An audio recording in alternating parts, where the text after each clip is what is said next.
Hey man, listen. Poor Slack. The man wears tube socks. You know that's probably, if that's not his biggest issue, I don't know what is. And we're live. Yeah, yes, we are. You can talk regular right now. I'm not yeah, no doubt. I got you. Yeah, once I say, hey, all right, and then we settle down, and then I bring us in, like that's yeah. All right, so we got a Yankee shirt, we got a Philly shirt. What are you wearing, Lou? Spring training because the Marlins season's over. So okay. Yeah. So the Marlins season's over was in spring training. Yeah, exactly. We're right back to it. That's where it starts and ends every year. It's okay. Someday. The funny thing is you guys have been around for 30 years next year. Can you believe that? 30 years. And you guys still have the same amount of titles as the Phillies have in 140 years of being around. Yeah. It was like that with the Cubs, too. I mean, we had more titles than the Cubs in 140 years or whatever it's been. I mean, Hey, Lou, where's the mic on your computer? Or where's that? Are you coming a little slow? Ash came out of nowhere there. Right. Yeah, you sound good. That's why I want to make sure wherever. Okay, so hold on. I sound good over here? Yeah. Okay, so I'm going to move his mic over here. Lou's putting the mic on his lap right now. Right. Don't be dirty. I feel the vibration. Walk, Lou. Can you hear me? We've been together almost years. That doesn't happen as much as you guys think. That was the first year. Wait until you guys have kids. Oh yeah, right. All right, let's do a test on Lou. Speak. Can you hear me? Good. Yes, you sound better now. All right, so I'm going to put you on strong rates. So to project straight, now talk. 1 2 1 2. Yeah. Okay. Perfect. You were a little muffled before. This sounds better. All right. No, don't touch it. Well, Ash was standing right in front of him, so. All right. There's a bit of a sound barrier there. Yeah, it's not bad being muffled by that. I mean, it's just... I just want to make sure he's all set. So you're good? Yeah. All right, I'll leave you guys alone. Have fun. You don't have to leave us alone. You can come in and give us your candor if you wish. Oh, no, he kicks me out. I mean, really, you're going to go... Literally thought you were about to say cans for a minute. if she's going to go watch Thursday Night Football, she's going to be asleep in the next 5 minutes. Because I had no intentions of turning that game on tonight. I was going to watch the Red Sox. Jacoby Brissett and Mitchell Trubisky, I have zero interest in watching that. Can I ask a question real quick? Because I was at the game. Were they at the game on Monday night? Were they panning between the two games? No. Yes. No. They had like a little splits. They would cut the screen in half every so often, or they would put the Buffalo game in like the corner. It annoyed the ever-loving piss out of me. Oh, I wanted to watch Buffalo, and I would have just put the other game on. Yeah, seriously. I mean, I have this game on because I want to watch the Birds. Yeah. Can I ask a question real quick? I have to ask one. 2 seconds. All right, you guys know we're 2-0. Buffalo's 2-0. Obviously, Buffalo is a favorite. If the Dolphins end up beating Buffalo this Sunday, do you guys think we'll win the AFC East? No. Okay, a lot of people have said yes. And I think that game has the potential to be a massive letdown, not just for the Dolphins or just for I think everyone's so on board with it being the shootout. Yeah. Don't be surprised if it's a 20-17 final. Okay. Think about it like this: that Baltimore Ravens defense isn't what it used to be. No. It's not even close. I mean, they are overrated. Yeah, I mean, the pass rush isn't there like it used to be. Their defensive backs aren't there like they used to be. That team, that Buffalo team, they're Super Bowl favorites for a reason. And they looked every bit the part on Monday night. Yeah, and Von Miller is prepared to make Tua his bitch. Diggs is going to go big. Josh Allen said a few nice things about Tua today. I don't know if you guys caught it, but Josh Allen's dreamy. Yeah, so I was curious to know an outside opinion. Okay, I'm leaving. I was just an outside opinion. I think we have a chance to win, but I don't see us winning the division. I don't think one game in week 3 doesn't matter for the division in the grand scheme of things. Like There's too much time. Still 14 games to go. Yeah, but you can't win division if you lose this game. That's because the next one's up there in Buffalo. So I'm just saying. Yeah, no, you're right. I think that's fair. You're right. I think that's fair. I just think Buffalo, that team, as long as they can get over the hump, they need home field advantage. That's been their problem the last 2 years. Go to Kansas City. Yeah, that's where you're going to lose. So they need to go 14-3. The AFC needs to go through their house because nobody wants to go to Buffalo in that cold weather in January. Dude, nobody wants to go to Buffalo like now. Right. Ever. I never want to go to Buffalo. Seriously, it's not anywhere close to a bucket list. Now, if they would have had a Major League Baseball stadium, my opinions might change, but you'd have to go. Right? Nice. Yeah, I would have to go at that point. So, All right, so we got 9:01. So if we're gonna get rolling, let's get rocking. Yeah, guys, we're listening. The first segment, we're just gonna keep it kind of like what we normally do. First segment's gonna be mostly Phillies because we're in a Philadelphia market, so we're gonna pander to the people that are here. The second segment, I want to have a little bit of fun. Talk about the Major League Baseball playoff picture, what current matchups are looking like right now, what we think of the current format. Do you like it? Do you not like it? Do you what kind of changes would you make to it? And if we have time in that segment too, Lou, I want to talk about your recent trek right through Nationals Park and Camden Yards. I want to get your takes on it. I saw your review for Nationals Park. Kind of want to hear what you have to say about Camden Yards a little bit more because I think that's way better than Nationals Park. But we'll have a little bit of fun with that. If you guys have some gambling picks that you guys want to give out for Friday night's action, you can go ahead and give that in the last segment. If you guys have any Can You Believe It's, I got some myself. And then we'll talk about the week ahead for the Phillies, and then we'll wrap it up. So we don't need to take long breaks like, playing Overweight Lovers in the House for 7 minutes, the Rubber Band Man for 9. We're not going to play any music in between. We'll kind of like reset, refocus, get ourselves back together, and then we'll jump into our next segment. We'll have some fun. All right. No shots in between takes, I guess? Yeah. It's a school night, bud. Yeah. Work the last few weeks has not been kind, and I'm hoping for a nice, easy Friday. So. That's it. Yeah, I'm on your side. It's been brutal around there. Yeah. I'll be doing shots with Quimby down in DC on Sunday, so I'll get my fair share there. There you go. All right, so let's go, Sam. If you're ready, 2015 and 10. So just give me like a 3-minute advance notice on each one. When to start wrapping up that segment, please.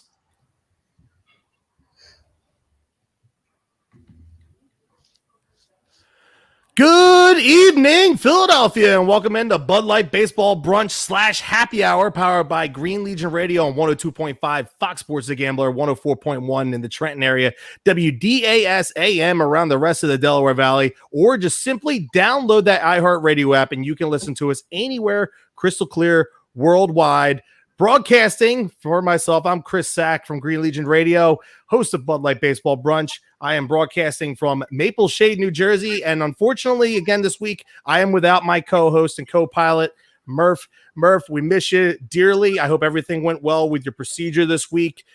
Murph's birthday is on Thursday. We're recording on Thursday for Friday night show from 8 to 9 time slot. Murph, happy birthday, brother. We miss you. Looking forward to having you back. Take your time getting back here. I'll keep the seat warm for you for sure. And this week is a special week because for the first time in the almost 2 years of this program, I am doing this show without Slash, without Quimby, without Murph. I am bringing in one of my brethren from the Green Legion Radio family. I'm bringing in the unhappy Gilmore, who's out in Ohio. If you want to check him out, you can check him out on the Right on Cue show on Tuesday nights. Well, most Tuesday nights. I don't know what your new time slot's going to be with Quimby and Sam, but his show is also on the Green Legion YouTube channel, Facebook Live, and at Twitter, at Green Legion on Twitter on Wednesdays at 6 o'clock, Adam? 6 p.m. Yes, sir. 6 p.m. And why don't you go ahead, promote your show a little bit here. Yeah, we like to have a lot of fun. Baseball, football is the main wheelhouse. So right now is a great time of year. We're getting geared up and having a lot of fun and getting ready to take that trip out to Arizona in a couple of weeks too. So looking forward to it, man. Happy to be here tonight, though. Yeah, it's a pleasure having you. I know he's a stock baseball fan just like I am. He loves the game, appreciates the game, and he's good for a rant or two, kind of like a sack attack that we have on this program and on Green Legion Radio. So great to have Adam here. And my brother from the Sunshine State down in Florida. Looking forward to spending some time with you guys, with you and Ash. Rach and I are looking forward to going down again and hanging out with you guys in January. Definitely keep those seats warm for us down there. My boy, Luis Dominguez. What's up, brother? How you doing?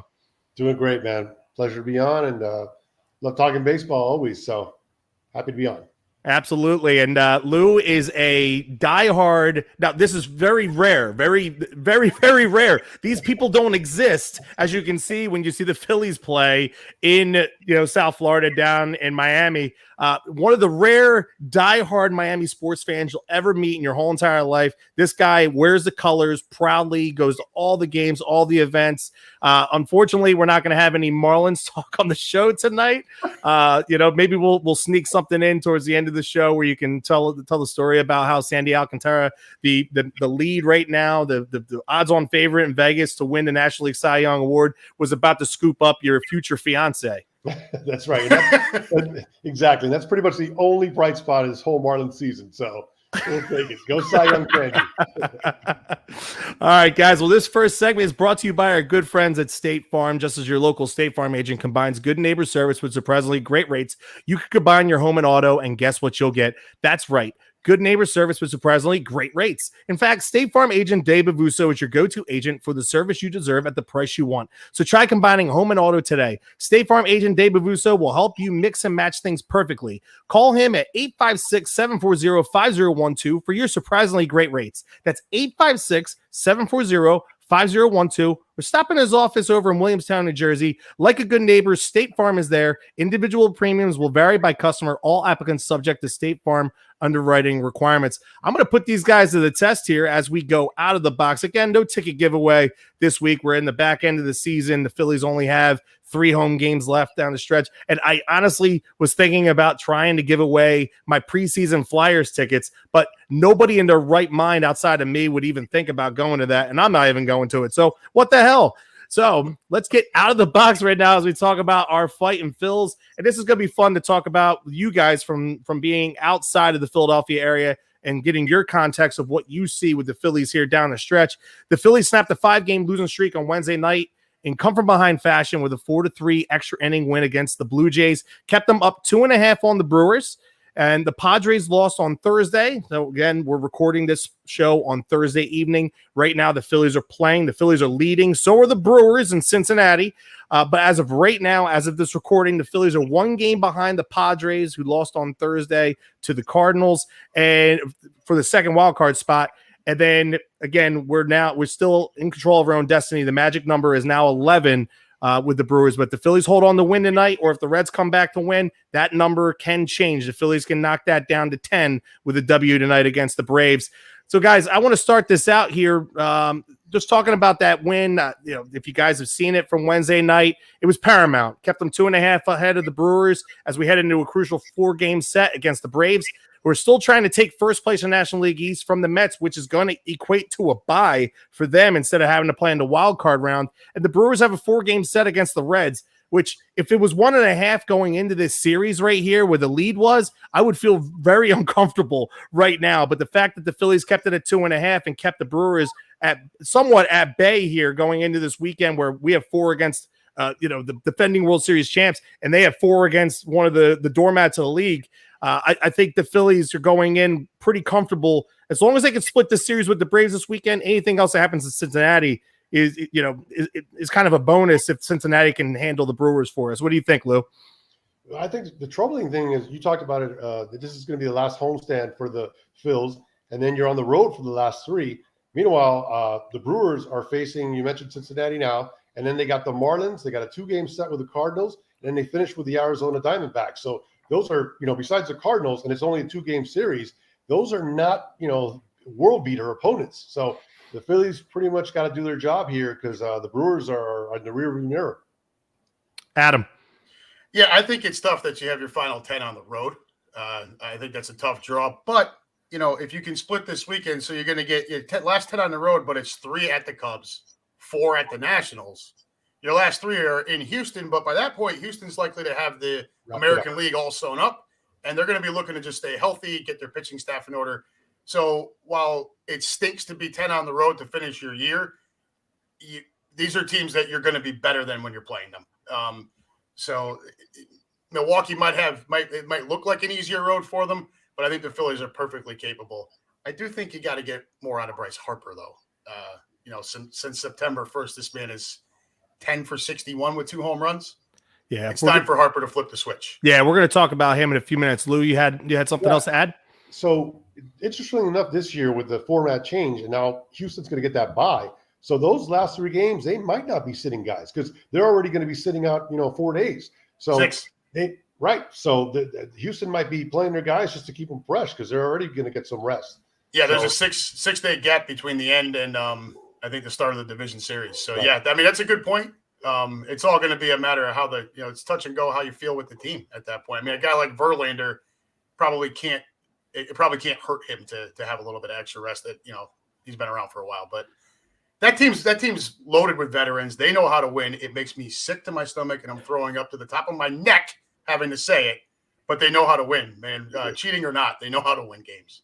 Yeah, I think what they've proven over the last couple of years is that they still can win games minus the bang of the trash cans and stealing signs. That's a good team, and they've had young players that have come up along the way to help them out too.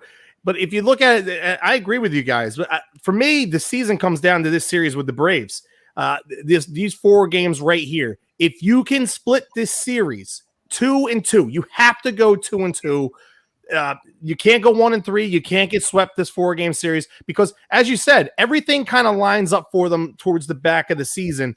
Yes, they were swept by the Cubs here coming out of the All-Star break, but that was kind of a blip in the radar for where the Phillies have really been over the last few months. And the Cubs have played well here down the stretch, even though they're not playing for anything. And the Phillies have handled the Nationals this season. And keep in mind too, this wouldn't have happened. This 10-game road trip to end the season would not have happened if Major League Baseball would have started on time. If they didn't have the lockout the way it was and they had to push these games towards the back end of the schedule, that kind of hurts them. But also at the same time, think about it like this. If this team is serious about making the playoffs and getting into the postseason, they're obviously going to start out the next series. They're going to start out that wild card series on the road. The Phillies, when they leave here after the Atlanta game on Sunday, they better have their bags packed for 2.5 weeks because you better be prepared for the simple fact that you might be having to play that 3-game wild card series. And after that's over, guess what? You're going to start the next series against the Dodgers or the Mets or the Braves, and you're going to start there for the first 2 games.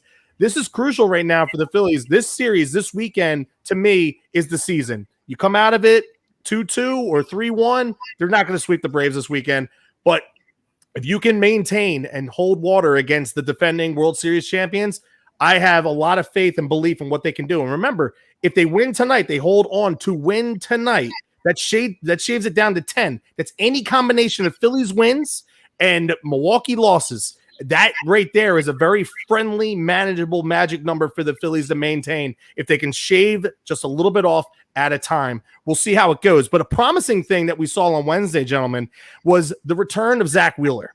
And Wheeler coming in was only supposed to pitch 2 to 3 innings. They had Noah Syndergaard warming up in the bullpen in the 3rd inning to come in, but they sat him back down because Wheeler went out and pitched a 4th inning.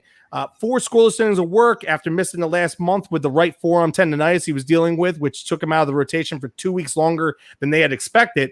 First 5 pitches were all 98 miles per hour or harder. He had thrown only 16 such pitches out of his 2,161 pitches he had thrown this season prior to being on the injured list, according to Matt Gelb of The Athletic. 2 hits, no walks, 3 strikeouts on 58 pitches.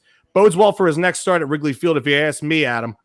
Yeah, well, 58 pitches, 38 strikes. So in the strike zone, he's your ace. He's your guy that in his starts, you're 13-8. He was 11-5 with a 2.63 before he got, knocked around by the Mets a couple of times. And then you find out he had the tendonitis. So he goes on the injured list, right? So, the other thing I think, especially if you're going to play in some smaller ballparks, right, where the ball's going to fly out. I mean, I only had 2 fly outs on Wednesday night, 9 ground balls to go along with the 3 strikeouts. So I think that's big too. Getting him back, you only got a short amount of time to get him ready to take on 5 or 6 innings. But the fact that he went 4 right out of the gates, that's huge. Absolutely. What's your thought on Zach Wheeler there? No, it's obviously huge. He went 4 innings, and the fact that he's back. As Adam mentioned, he had 2 rough starts prior to going on the IL. But the fact that he went 4, that's what you need out of him. You need to stretch him out, and the key is you got 2 closers back there. You got to have your starters go deep into games. Ranger, Kyle, Zach, they gotta go deep in the games. Aaron Nola also is falling off here a little bit. So you got to get your starters to go deep in games and give it over to your bullpen. Yeah, the sad part, and this was actually my next part on here. You have to kind of be worried about Sir Anthony Dominguez, your cousin, Lewis, since he's returned from the injured list. According to MLB.com's Todd Zalecki, Phillies beat writer, he had allowed only 8 runs in his first 48 appearances this season. He's now allowed 8 in his last 2. Need to get him back on track to solidify the back end of that bullpen, along with Jose Alvarado and David Robertson. I know you're quite familiar with David Robertson out there, being a Yankees fan. His stuff hasn't been as crisp over the last few weeks. I think the Phillies were relying on him too much while Sir Anthony was out. There was times where Rob Thompson was trying to stretch him, through 2 innings. At this point in his career, at this age, he's 37 years old. And I hate saying that because I know how old Lewis is. I know I'm almost 37. Adam, you have older kids than me, so I'm going to say you're older than me. But, it sucks that we're sitting here going, damn, he's old at 37. Yeah, right? but at the same time, they need Sir Anthony Dominguez to return to form. It's not his stuff. He's hitting upper 90s. There's not a problem with that. What's hurting him right now is his control issues. Yeah, so he's not locating. He's just not locating the ball right. He's all over the place. Robertson, look, plenty of it. He's 2 stints with New York. If you try to extend him, and this goes back to even when he was younger, if you try to extend him too much, he is going to. You guys remember John Wetland? Yes. Where everything at the end of his career, everything turned into an adventure. As great as he was.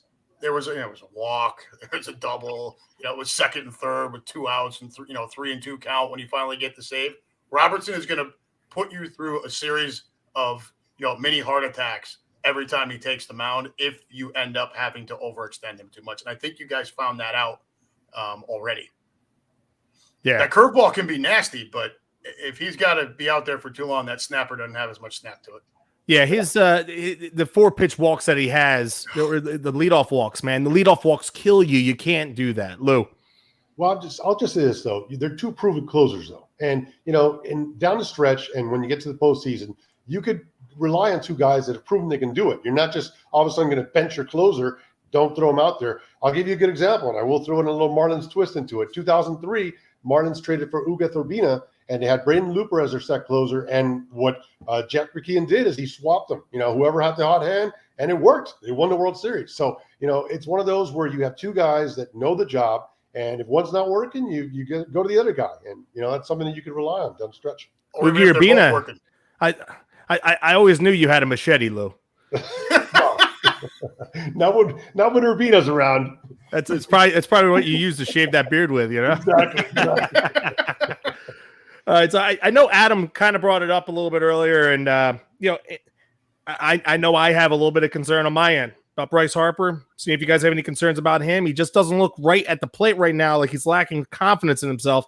And these are some of the numbers that he had through the early portion of the season. Batted .253 in April. He was .347 with a 1.078 OPS in May, .359 with a 1.095 OPS in June. .381 with a 976 OPS in 6 games in August, but he's slashing through this month so far in 16 games, 164, 261, 312 for a 572 OPS. Only 2 home runs and 5 RBIs in 16 games. 0 for 5 with 5 runners left on base and 2 strikeouts on Wednesday night's game. Man, I'm starting to get a little concerned because the kids, as we call them here, the daycare, the kids in the back end of that lineup are performing. It's the big money guys outside of JT Realmuto. JT has performed. Yes. He's a bona fide MVP candidate. He's going to wind up being top 10 in voting when it's all said and done. But Schwarber, Hoskins, and Hoskins isn't even one of the big money guys, but Hoskins is a big name He's here. a big name for you guys. Yeah. And Bryce Castellanos Harper. On the well, Castellanos, yeah, we're waiting for him to still come back. But those guys, they have to get going, because if they get going, when the guys in the back end of the lineups, like the Matt Vierlings and the Bryson Stotts and the Nick Matons and the Gene Seguras, even though he's a big money guy, he's been playing well too. When those guys get on base, you need the lineup to turn back over, and you need to drive them in with the big money guys. Yeah. Well, Harper's your MVP, right? He's the centerpiece. He's the one that's going to make that lineup turn over. He's the one that's going to make that lineup go. If you're going to have any kind of, shot at pushing your way into a run in the postseason, he's got to be there and he's got to be able to deliver.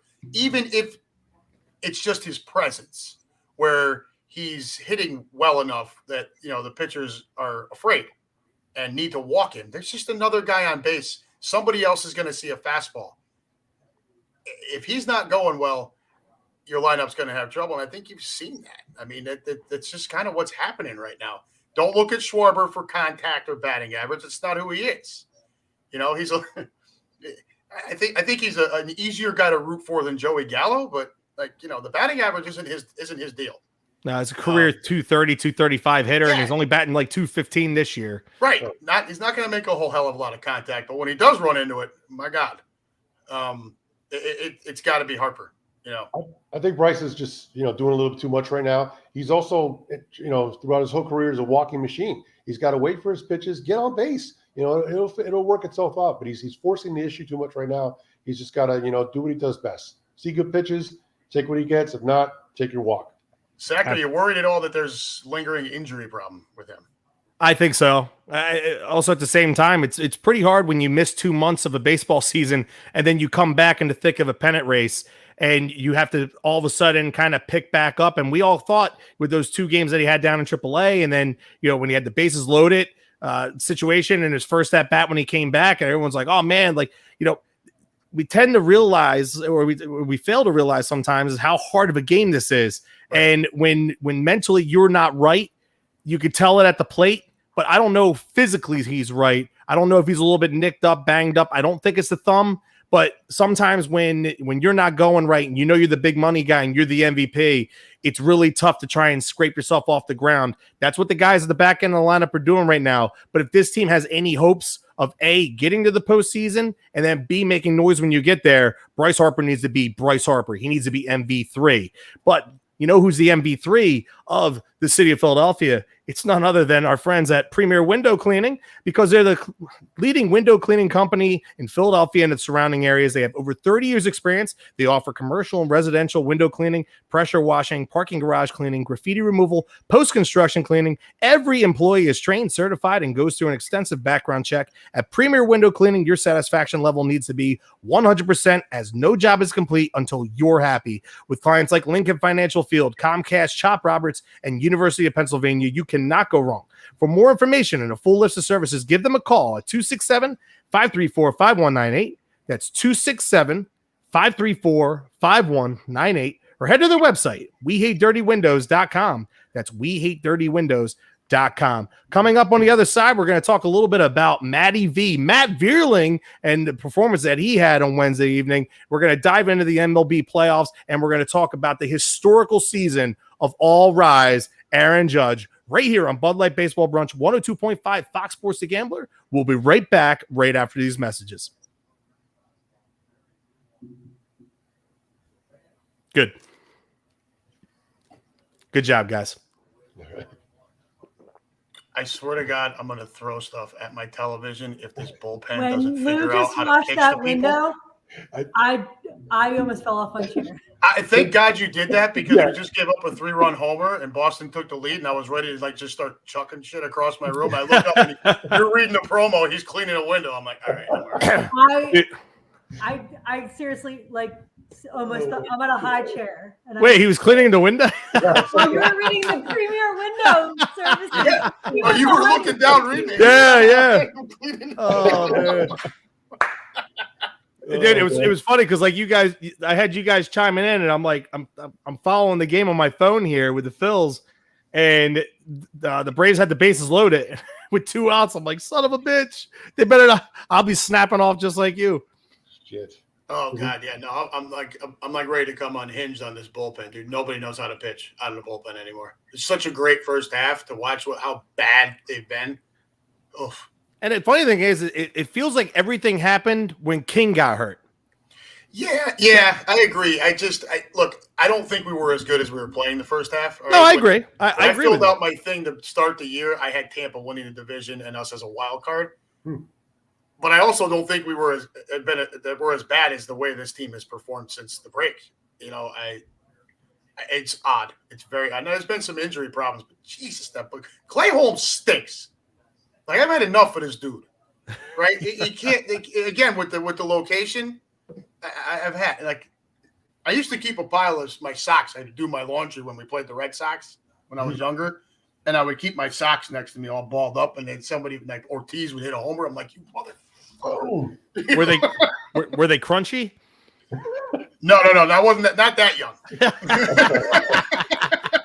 Hey, who says you have to be young to do that? I'm 43. Now I just locked the door. That's awesome. What are you doing in there? Taking a shit. That's right.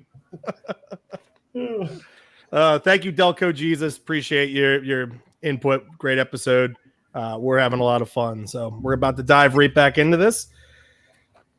All right, Sam, give me 5, 4, 3, 2, 1.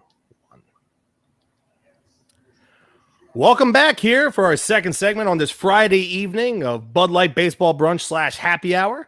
I'm joined here by the unhappy Gilmore out in Ohio and Luis Dominguez down in South Florida.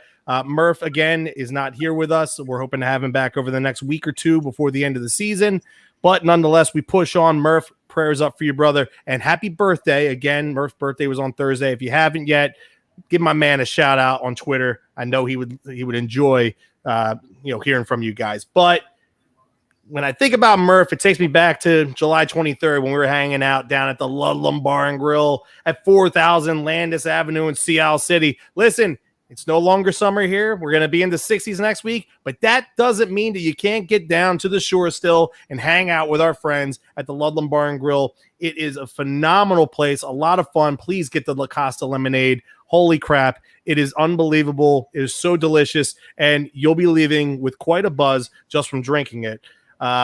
They also offer their guests. The hotel is open year-round. All guests enjoy free Wi-Fi, 1 free parking spot per room, and complimentary beach tags for all registered adults. Again, you don't need them right now, but you will next summer. Walking distance to everything. Check out LudlamHotel.com. That's Ludlam, Ludlam, hotel.com, or call them at 609-263-7829.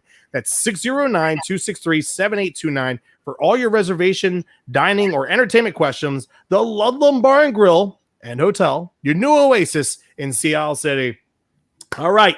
So, Matt Bierling, what a night my guy had on Wednesday night.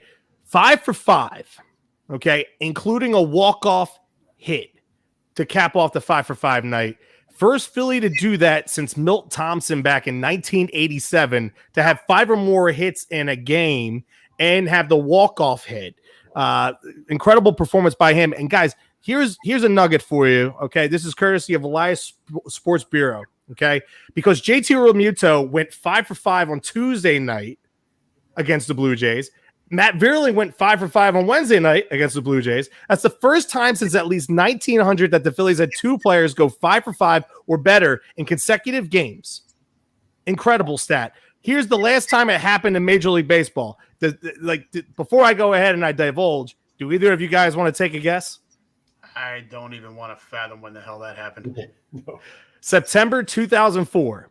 Ichiro went 5 for 5. The following night, Raul Ibanez, our good friend, went 6 for 6. Wow. Incredible, Jeez. right? That's crazy. But that's part, Matt Vierling, part of the daycare here with Nick Maton and Bryson Stott and the kids, Alec Boehm. The kids have come to perform this year. For those of you that follow the Phillies and those of you that follow the Phillies from afar, our minor league system has been much maligned over recent years. It's been a big reason why those twilight years with Howard and Utley and Rollins and Hamels, a big reason why we couldn't sustain that run was because we didn't have the pieces coming up through the minor league system, and Matt Klentak and Andy McPhail couldn't do anything to really replenish it after we fired Ruben Amaro Jr. and they've been fired. But seeing these kids coming up right now, and then if you guys hadn't heard about Andrew Painter, the 19-year-old phenom that we have down in the minor leagues right now, who doesn't turn 20 until April of next year, who's already in Double-A, who will probably start out next season in Double-A, but very quickly work his way up to the Major League roster. Couldn't tell you the last time the Phillies had a 20-year-old on the roster. It's insane to think about, but the minor league system is starting to bear some fruits of its labor. And I know a lot of people aren't fans of Dave Dombrowski, but what he's done here the last couple of years is he's taken over the reins is really add to the farm system and help us out with our major league roster. So when did this guy, did he like start going to church? Was he like baptized again as like a born again? Because this dude never created a farm system, never did anything with a bullpen, right? And now here he is in Philadelphia, and he's exercised both of those demons. I think it's awesome that you have that, the nursery or the daycare or whatever you want to call it. I've used this on Wednesday nights before, as far as like, and I hate it again, throw up to here at Boston Red Sox. You're making commitments to the young kids knowing that there's going to be growing pains, right? You're going to deal with some struggles. They're not going to be all-stars right out of the gate. And you just say, get out there, kid, and go learn how to play this position. Go learn how to do this job. And look at the payoff. The Red Sox with Mookie Betts and now Bogarts and Devers. And I think you guys are about to do you're doing the same exact thing as they were doing. So I think it's impressive when a team makes that kind of commitment to the youth. Agreed. Also with the DH now in the National League, it just gives you an opportunity to put another bat in the lineup. So, all these young kids coming up, or I'm just saying, it gives you an opportunity now to, get more people in there. Get off my lawn. I'm just saying, man. Well, I know. Listen, I know we're talking about, the new rules with the DH and all that stuff. Let's talk about the Major League Baseball playoff race here. A little disappointed because there's a lot of teams that are already eliminated and that are going to be eliminated real quick here. There's not much to the races. I mean, there's Atlanta and New York that, and the Mets that are going for the National League East. The Phillies, the Padres, the Brewers are fighting for 2 spots with 3 teams in that. Then you look over at the AL East. I don't believe that Toronto or Tampa have a shot at catching the Yankees at this point in the season with how many games they are back. And then you look at, they're battling for the 4 or 5. Who's going to have the home field in that round? Is it going to be Tampa? Is it going to be Toronto? I think Tampa was winning earlier, because we're recording on Thursday night. They were winning, which is going to put them 1 behind the Blue Jays. And then, Seattle's been an exciting team, but, the Orioles fell off, so there's not really like much of a race there. But if you're looking at it from like a pure baseball fan standpoint, though, I want to get you guys' opinion on what you guys think about the new playoff bracket. Adam, please give me yours first. It's been 11 years for the Phillies. 11 years. Okay, so and if we had a Seattle fan on here, I would ask. I'm not complaining. I'm not complaining about it a lot on social media or anything. I don't know if you follow me on Facebook, I don't even talk about it. No, never.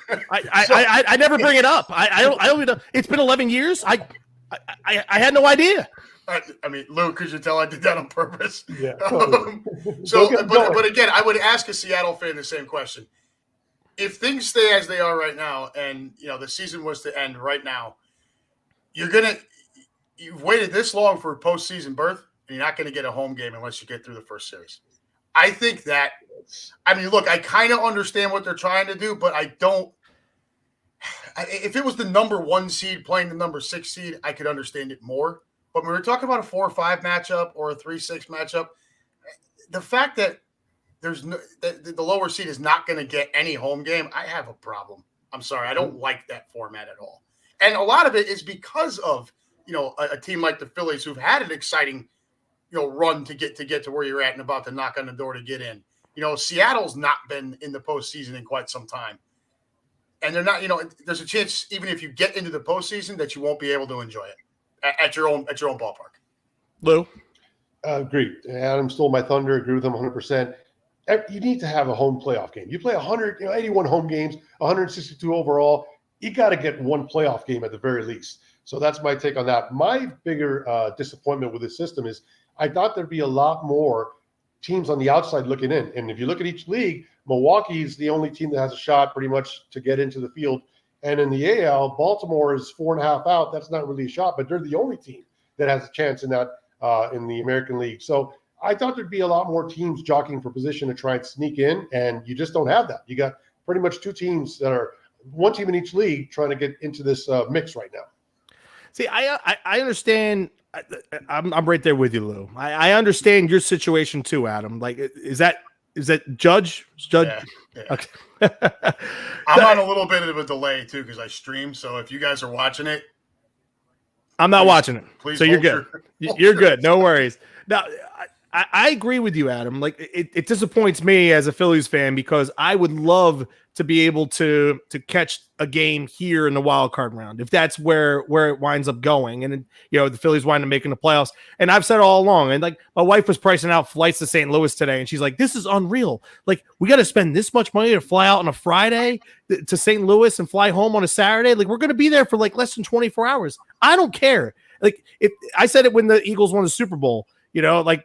The last time that a Philly team had won was 10 years prior. So if I go out and I spend $300 on, like t-shirts and hats and shot glasses and all that crap, like that's $30 a year that I haven't spent on being a champion. And damn it, I'm going to be a champion. And it's the same thing with this. Like, you want to complain about $1,200 for round trip airfare for that. I don't care. I do not care. For me, it's a matter of getting the building, and tickets are cheap in St. Louis, by the way. So, I was like, get a cheap hotel, get cheap tickets to the game, spend my money on airfare and beer and get myself in the stadium. But I would love to have it back at the bank. I think that's the reason why the Phillies are struggling with attendance this month of the season, because a lot of people have been waiting for the Phillies to hit this stretch to where they're starting to look like they're going to choke. And lo and behold, they lose 5 games in a row heading into a big 6-game homestand. And then on top of it, like, what's the payoff? What is the payoff? Like, the Phillies haven't broken out they haven't broken out the rally towels and all that stuff yet. Like, nothing. For what? 22,000 fans to show up for a half-empty ballpark? No, it's a bunch of crap. Like, yes, I want it here at the bank too, but at the end of the day, I don't give a damn. Get in there, no matter how hard it is to get in. Do whatever it takes to get in there. And I'll tell you what, it puts a premium. It gives a reward to the team that wins the 3rd division because they're not going to get the bye. And it also puts a premium on being that top wild card spot. You want to have home playoff games? Win your division. Or you better be the top wild card spot. Be the top wild card. Yep. Yeah, because think about it. If the previous format too was 5 teams. Now you had a 1-game wild card playoff to get in, and did you get a home game in that 1-game wild card? No, you didn't. It was just it was a roll of the dice. It was a 50-50 shot for you to win that game to begin with. Now at least you have 3 games in a format. With the Phillies having Wheeler, Nola, and either Ranger Suarez or Bailey Falter going in a game, the Phillies have a shot. They have a chance. But we'll see. You got to get there first, and that's the important thing. But I want to get your feel here. Actually, hold on. We talked about the Major League Baseball playoffs. We have 3 minutes left in the segment. I need to talk about Aaron Judge. Is he batting right now? Is he still batting? What has he done? They walked him for the 3rd time tonight. I know. I saw that. But so I've been. If you follow me on Facebook, you've seen my posts every time they've walked him. I have a nice little phrase for your Boston pitchers, and Mm-hmm. But if you think about it, there's still people out there that are trying to pitch the idea that Ohtani is the most valuable player in the American League. He's not. Adam, take the floor. He is not. Look, No way. Shohei Ohtani might be the most talented player in baseball, okay? When you look at it just from a tools perspective, right? Because he can pitch too. But when you have a guy who is blowing away everyone with the offensive season that he's having, Aaron Judge doesn't just lead these offensive categories. He leads them by an enormous margin, right? Schwarber's second in all of baseball with home runs? He's 20 behind Aaron Judge. First in Major League Baseball in on-base percentage, slugging, OPS, runs scored, total bases, home runs, RBIs, extra base hits. He's Aaron vying for a triple MVP. crown. And he's vying for a triple crown. Coming into tonight, he was tied with Xander Bogaerts for the American League lead in batting average. Okay? If you want to give the MVP to Ohtani, you do it in a season when there's not a clear-cut guy. Because, look, the Angels stink. Like last year. The Angels are bad they stink with or without Ohtani. Without Aaron Judge, the Yankees are not only not leading the American League East, they're fledgling along in the wild card race right now. To me, the only question to me is whether or not it's unanimous. Well, I don't think it's going to be unanimous because there's going to be some schmo in Boston that's probably going to vote for Ohtani, and there's going to be some schmo out in L.A. that actually thinks that he's worth a damn that's probably going to vote for Ohtani. Oh, By the way, for the people who like to say Judge only thrives because he plays in Yankee Stadium, home and away splits. 321 plate appearances as home. 317 average, 30 homers, 60 RBIs, 411 on base percentage, 694 slugging, 1104 OPS. Away, 320 plate appearances, 317 batting average, 30 home runs, 68 RBIs, 431 on base percentage, 718 slugging, 1148 OPS. He Almost also played identical. 75 games in center field, 52 in right field, and hasn't made a freaking error all year. Incredible. Lou, And the most valuable player. Lou, you have a quick add-on? He's on a roll on that. I can't touch that. I will say, who was the last Triple Crown winner? Was it Miggy? It was Miggy. Okay. And before him was Carl Yastrzemski. In 67. Yeah. And what year was Miggy? 2004? 2012 or 13? 12 or 13. Okay. Somewhere Yeah. in there. I think it was 13. I think it was About 13. 9-10 years, right? So, I mean, this never happens. I mean, This would be the second time since 1967. And I don't think has anybody ever hit the. I mean, like, I don't think anybody's ever hit for like Babe Ruth, maybe like years ago, where he hit 60 home runs and he won the Triple Crown. I don't know what the numbers are behind that, but I mean, no one's ever won the Triple Crown and set the American League record in home runs. That's never happened. I'll tell you, when Miggy did it, he didn't have anywhere near 60 home runs. He was a late 30s, early 40s home run hitter. So, yeah, this is just a historic season, and it should be unanimous. Absolutely. All right, guys, let's take this to break here on 102.5 Fox Sports The Gambler, Bud Light Baseball Brunch. I'm joined by Adam Gilmore, Luis Dominguez, two guys that know their stuff with baseball. I'm Chris Sack of Green Legion Radio. We're going to head to break right now here on 102.5 Fox Sports The Gambler. We'll be right back right after this.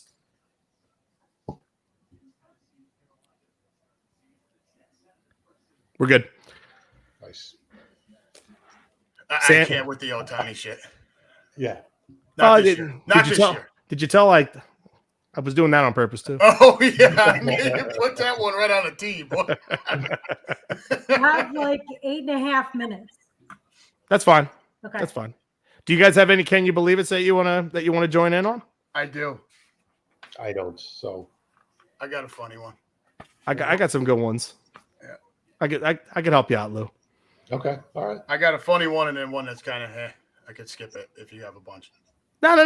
Dude, it's normally just two. Yeah.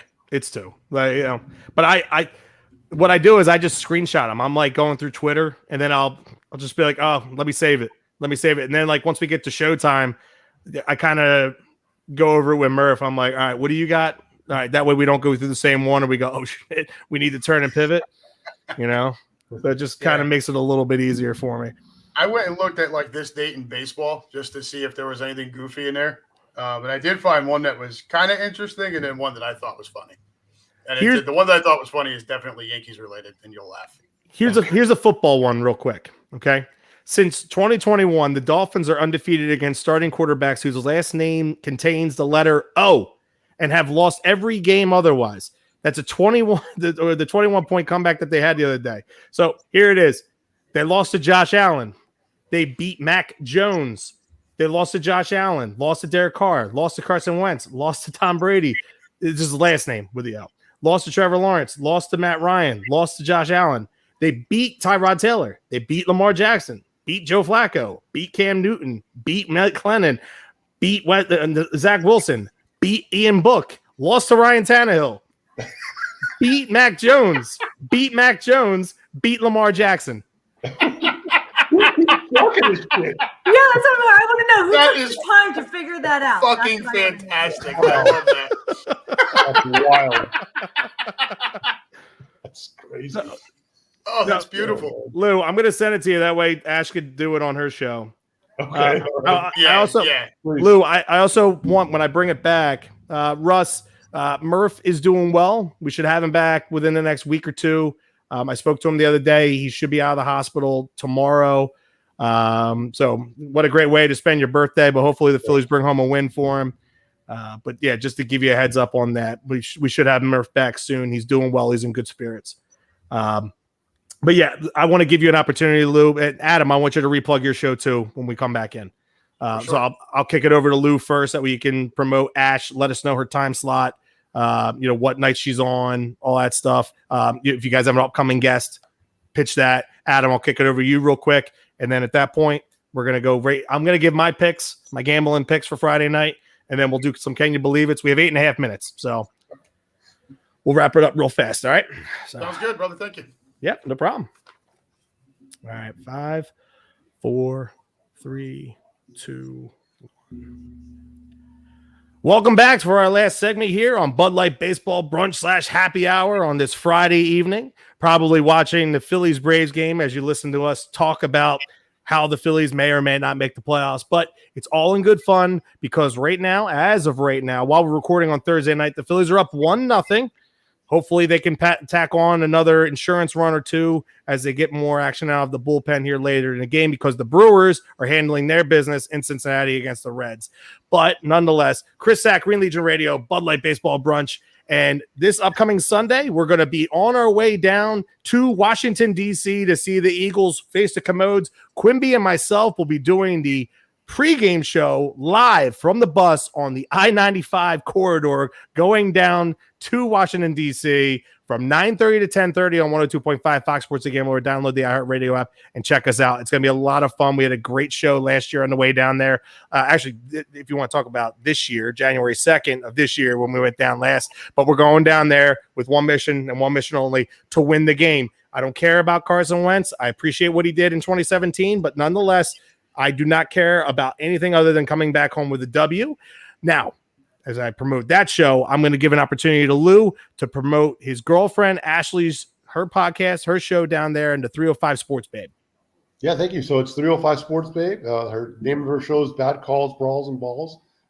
It's pretty funny take on all sports. We primarily focus on Miami sports, but we also talk about the major events going on. So we'll definitely be doing a baseball preview postseason show. Getting ready for NHL, NBA, and of course the football season going on. So that's Ashley Nataliana, 305 Sports Babe, Bad Calls, Brawls, and Balls, and it's kind of like it's her show. I co-host it, kind of like a Beauty and Beast thing. I'll let you guess who the Beauty and who the Beast is. Come on, be modest. Be modest. So yeah, come on and check it out sometime. What night and time are you guys on? So yeah, right now during football season, we're doing Wednesday nights at 8:30. Wednesday nights, 8:30. Sounds great. And Adam, go ahead. Please promote your shows. Yeah, so the Unhappy Gilmore Show will keep you entertained right up to for the first part of Wednesday evening, 6 p.m. every Wednesday night. Part of the Green Legion Radio family. I stick mostly to baseball and football. We'll get into a little hockey and basketball when that starts up. Basketball for me is going to be mostly college ball, though. So, great time of year. Playoffs coming up for baseball, and football just starting to get in the swing of things. I'm with Chris. The number one thing coming home from Washington with a win, but I want the head of Carson Wentz as well. So we'll see how that goes. Sounds great, guys. Appreciate you guys joining me again. It's been a great show, but a lot of fun having you guys on. And I might have to call upon Adam to join me again next week, but we'll cross that bridge when we come to it. I'll see how Murph is feeling for sure. But now let's go ahead for my Friday night picks here. Last week I went 1-2. I've had a great season overall, 32-25 with 42 points this season. I'm handling Murph, completely this season. He has no shot, no prayer of coming back. Nor did he before all this stuff happened the last couple of weeks because, at the end of the day, Murph can't keep up with me. It's just how it goes. I went 1-2 last week as I hit the under 9.5 Royals Red Sox. It was a 2-1 Red Sox W. I lost my underdog Diamondbacks over the Padres, and the White Sox were my favorite. They lost to the Tigers last week. So let's try this again. All right, my over-under for Friday night is 7.5. Over 7.5. Red Sox, Yankees. The Sox always seem to hit Garrett Cole well.